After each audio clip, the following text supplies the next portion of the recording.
Hi guys. My name is Melissa Rickenbacher.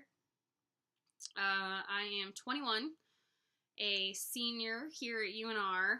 I will be graduating in the spring of 2018. Super senior. I identify as a white straight female. Growing up, I never really questioned my identity. In the sense, I never really felt strongly about having an identity. I was just always Liz or Melissa or Ricky, as I was also called. But I never felt like I was so strongly white, or I was so strongly female, or I was so strongly straight. I grew up kind of just me. And I think a lot of that has to do, I know especially for the race part, being that I grew up in Fremont, California, which is a not so small city in the Bay Area. And it is so diverse, and so many different cultures and ethnicities and families live there. And it's such an awesome place to grow up in that sense, because I never felt that because of my skin color, I was better than someone else. You know, I didn't grow up in a white suburban bubble like a lot of people in America do. And I got to experience so many different cultures and races and just life growing up, and never really felt that, like I said, like because my skin has less melanin in it than this person over here, I am better than them. I do understand that I have white privilege, and I understand the implications that come with that. I remember in my social justice class, my senior year, my teacher, Mr. Speckles, he handed out a piece of paper that was it was just a yes or no quiz. But ultimately it was a quiz about how privileged you were. And I remember reading, I don't have to worry about buying Band-Aids in my skin color. Or it was something like, I don't have to worry about Band-Aids not blending into my skin color. And I remember that resonated with like 85% of the class. And I'm not saying that 85% of the class was white. There were more non-whites in that class and people of color in that class than there were white people. But I just remember thinking of how crazy it was that white people are the only ones who don't have to worry about buying Band-Aids in their skin tone, which just irritates me. But based on the experiences that I had in high school and in college, I never felt truly connected to my white identity, because I never felt that I could compare myself and say I was better than someone based on my race. I never want to believe that, because just looking at someone and seeing their race and seeing that they're different from you doesn't mean that just because your skin's white or pink, but just because your skin looks this way, that you're better than this person over there because their skin is darker or a different shade or whatever reason, you know? And so it wasn't until I got to college and really took this class that I really started to understand my white identity and where it comes from. And I know Helms talks about, you know, white equals racist. And I do believe that is true to an extent. I think people who are stuck in the first phases or the first stages of her theory,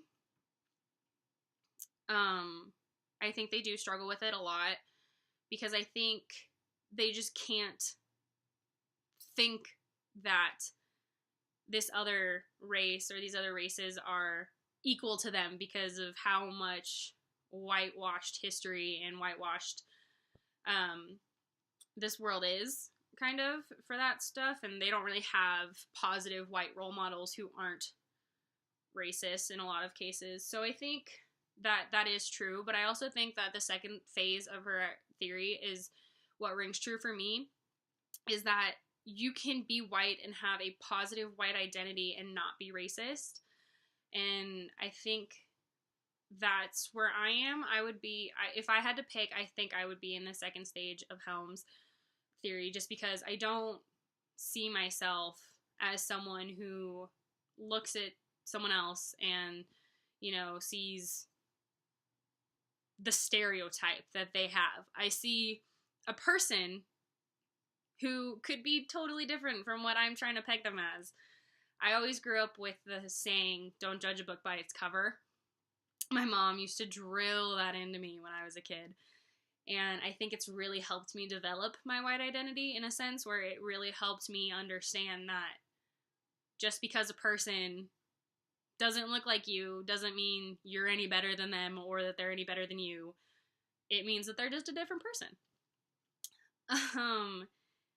And I definitely think that my studies at UNR and and in college have helped me really get a grip on that. As far as my other two identities, I never really had to think, oh, am I a girl? Am I really, do I really feel comfortable in this body? Do I like girls in that way, or do I like boys in that way, or do I like both in that way, kind of thing. I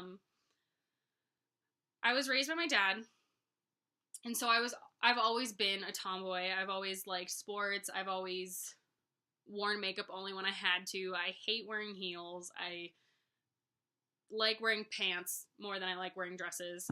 All those lovely stereotypes of what womanhood is. But I've never questioned whether I was male or female. I always knew I was a girl. And that's probably because I have 10 cousins who are all female. My dad has 5 sisters. So I was always around a very feminine lifestyle. My family is very much estrogen filled. So I think that has a lot to do with it. And then as far as like my sexuality, I played softball for 11 years. And I'm sure most people know the stereotype that softball players are lesbians, which is wrong.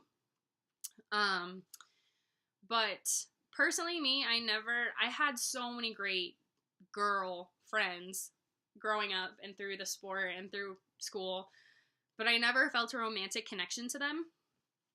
I always felt like they were just amazing friends and I could just spill my secrets to. But I do have quite a few friends who did come out to me as either bi or lesbian, and they're living amazing lives now, and they're so happy with who they are, and they don't have to question it, and I think that's amazing.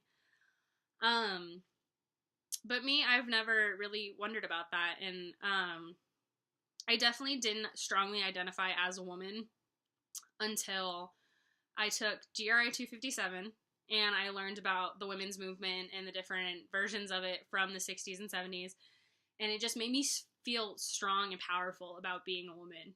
Like, we grow people in our bodies, which is just mind-blowing to me, and I think it's such a beautiful process. But we are responsible for so much in history and so much in our culture that is just not valued enough, and that irritates me. But I definitely don't see myself as the meek housewife. I see myself as a strong, independent woman who doesn't need a man in her life to help her get through things. I see myself as someone who's strong and someone who can do it on their own, I was single for the majority of my life. And I've never felt like I needed someone there to support me.